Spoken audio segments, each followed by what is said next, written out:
raadiyoonii Dirree Shaggar. raadiyoonii Dirree Shaggar. raadiyoonii Dirree Shaggar.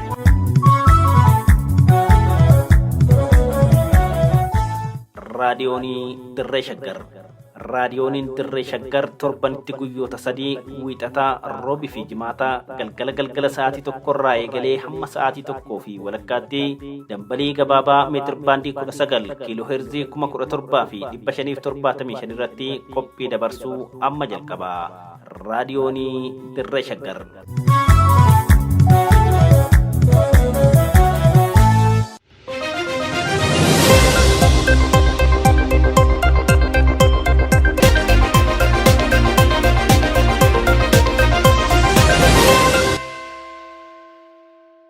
Akka moltan kabajamtoota dhaggeeffattoota raadiyoonii Dirree Shaggar irraa oduu guyyaa har'aa qindeeffannee qabannee isinii dhiyaanneerra kan isin biraan gahummoo an iftuu galataati.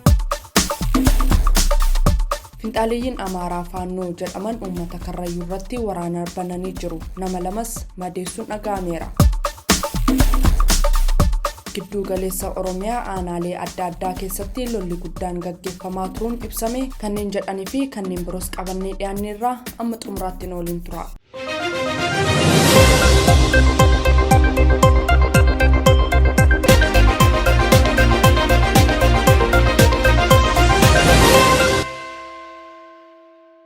Finxaaleeyyiin Amaaraa Faannoo ofiin jedhan godina Shawaa Bahaa kallattii aanaa Fantaalleetiin uummata Karrayyuu irratti waraana bananii nama lama madeessaniiru. Finxaaleeyyiin kunneen akkuma kana dura karaa Karrayyuutiin waraana banuuf daandii karaa Jibuutii fi magaalaa Finfinnee wal qunnamsiisu to'achuuf dhaadataa turan guyyaa kaleessaa hagayya 8 bara 2023 ganama keessaa naannoo sa'aatii 11 irraa eegalee waraana uummata irratti bananii jiraachuu jiraattonni himaniiru. Hanga gabaasni kun qindaa'utti bakkawwan akka Arroolee Guutuu, Borbor, Funyaan waan gayyuutii hanga Qorkee bakka karaan guddichi Finfinneerraa gara Dirree Dawaatti qajeelu kan finxaaleeyyiin kunneen duraanuu taappellaa naannoo Amaaraa jedhu irra dhaabbatanitti lolli jiraachuu odeessinu gahee ni agarsiisa. Garichi beekamtii mootummaatiin ala aanaa Fantaallee bakka Qorkee jedhamu magaalaa jijjiiruun awuraa godaanaa jedhee erga moggaafatee waggoonni lakkaa'amuun ni beekama. Lola hanga ammaatti uummata irratti banameen guyyaa kaleessaa namoonni lola itti dhufe kana ofirraa ittisuuf birmatan lama Boruu Gilaxuu fi Aliyyii Umar Likkoo jedhaman humnoota finxaaleeyyii Amaaraa weeraruu dhufan kanneeniin rukutamuun madaa'uun barameera. Lolichi ammas jabaatee itti fufuu ragaaleen arganne ni agarsiisu. Akkuma kana dura yeroo adda addaatti duulatti banuun uummata fixaa fi qabeenya uummataa saamaa turan ammas qophii xumuruun waraana nurratti bananii waan jiraniif qubanuu qabaadhaa sagalee nu ta'a kan jedhan jiraattonni Karrayyuu kunneen dachee Oromiyaa uummata Oromoo fi qabeenya Oromoo diinaan baduuf deemu dura haa dhaabbannu jechuun uummata Oromoo guutuutti iyyataniiru. Uummanni keenya qoba wal qabaachuun tokkummaan diina dura dhaabbannee ofis lafa keenyas harka diinaarraa haa baraarru jechuun waamicha isaanii dabarfataniiru. Jarri meeshaa gurguddaa fi rasaasa gahaa hidhatanii waan jiraniif humna wal madaaluu ta'uu dhabuun dhiibbaa guddaa uummatarraan gahaa jiraachuullee eeraniiru. Qaamni Oromiyaan bulchaa jira ofiin jedhu kan kaleessa gaafa lafti kun saamamtu callisee ilaalaa turee fi har'as callisee magaalaa keessa bashannanu uummata duubaan qoccoluu dhiisuun uummata cinaa goree diina biyya saamuu dhufetti akka xiyyeeffatus gaafataniiru. Haaluma wal fakkaatuun humnoonni finxaaleeyyii Amaaraa kunneen magaalota Oromiyaa daangaarra jiran kanneen biroo irrattis duuluun saamichaa fi ajjechaa raawwachaa jiraachuun barameera. Guyyaa dheengaddaa hagayya 7 bara 2023 ganama Salaalee aanaa Abbichuu fi Nyaa'aa magaalaa Mandiidaa seenuun lubbuu namaa galaafachuu maddeetti baankii daldala Itoophiyaa saamanii akka deeman maddeen bakka seerraa raadiyoonii Dirree Shaggaritti himaniiru. Magaalotaa fi hawaasa daangaa naannoo Amaaraarra jiraniif akkasumas Oromoota Wallootiif mootummaan eegumsa barbaachisu akka godhus qaamoleen hawaasaa adda addaa dhaamurratti argamu. Gurmichaa Gammachuu fi Borullataatu qindeesse. Gidduu galeessa Oromiyaa godina Shawaa Lixaa aanaalee adda addaa keessatti loltoonni mootummaa fi waraanni bilisummaa Oromoo gidduutti lolli gaggeeffamaa turuun ibsame. Maddeen keessoo waraana bilisummaa Oromooti raadiyoonii Dirree Shaggariif odeessa qoodan akka ibsanitti waraanni bilisummaa Oromoo hagayya 7 bara 2023 aanaalee godina Shawaa Lixaa garaagaraa keessatti waraana mootummaa waliin lolarra ture. Lola aanaalee godina Shawaa Lixaa kanneen akka Midaaqanyii, Ilfata, Amboo, Cobii fi Ada'aa bargaatti gaggeeffamaa turuun himameef kanaan waraanni bilisummaa Oromoo loltoota mootummaa hedduu ajjeesuu fi madeessuun olaantummaa gonfachuu maddi kun dhugoomseera. Mootummaan Bilxiginnaa guutummaa biyyattii keessatti waraana banee biyyattii gooluu barbaada kan jedhu maddi odeeffannoo keenya.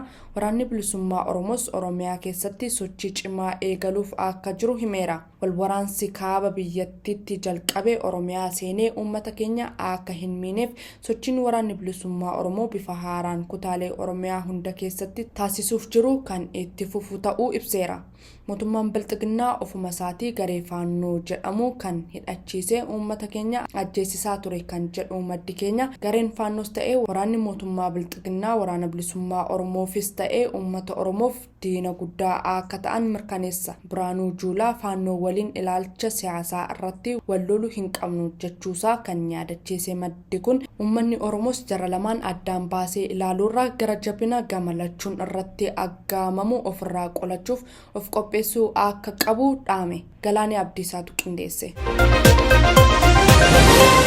Odeessaa har'aa xumuraatiin waraanni mootummaa aanaa Liibanjaawwitti manguddoo biyyaa ajjeese hawaasas jumlaan hidheera. Waraanni mootummaa godina Shawaa Lixaa aanaa Liibanjaawwitti hawaasa nagaa ukkaamsuun mooraa qubsuma waraanichaatti erga galchee booda manguddoo biyyaa tokko rasaasaan ajjeesuun ibsame. Maddi raadiyoon Dirree Shaggar tokko bakkasii akka nuuf eeranitti waraanni mootummaa hagayya 7 bara 2023 ganama obboroo magaalaa Baabbichaa irraa ka'uun gara ganda qonnaan bulaa Haroo Maaramii jedhamutti bobba'uun uummata nagaa hedduu ukkaamsee gara mooraa qubsuma waraanichaatti eega geessee booda jaarsa biyyaa maqaan isaanii obbo Gaaddisaa Naga'oo jedhaman ajjeeseera. Hawaasni nagaa hedduun ukkaanfamuun hidhamuu kan himan maddi kun yeroo ammaa mooraa waraanaa keessatti dararaan hammaataa irratti raawwachaa jiraachuu himan. Sababiin gochaa sukkanneessaa kanaa maqaballeessii waraana bilisummaa Oromoo deeggartu jedhuun ta'uu eeranii manguddoo biyyaa obbo Gaaddisaa Naga'oo ammoo sababa ilmi isaanii miseensa waraana bilisummaa Oromoo ta'eef qofa ajjeesuu ibsan.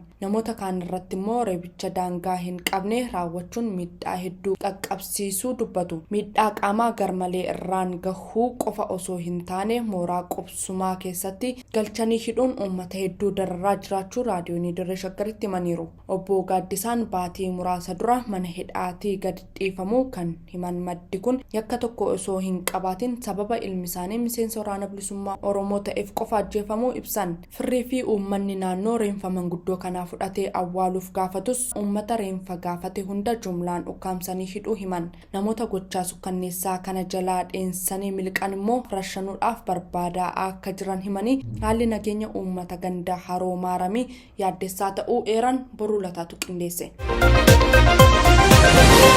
Kabajamtoota dhaggeeffattoota raadiyoon Dirree Shaggar oduun har'aaf qabannee dhiyaanne kanumaan gammaa ture waan waliin turtaniif hedduu galatoomaa. Sagantaa ittaanu seenaa fi seexaa waliin turtii gaarii qabaadhaa.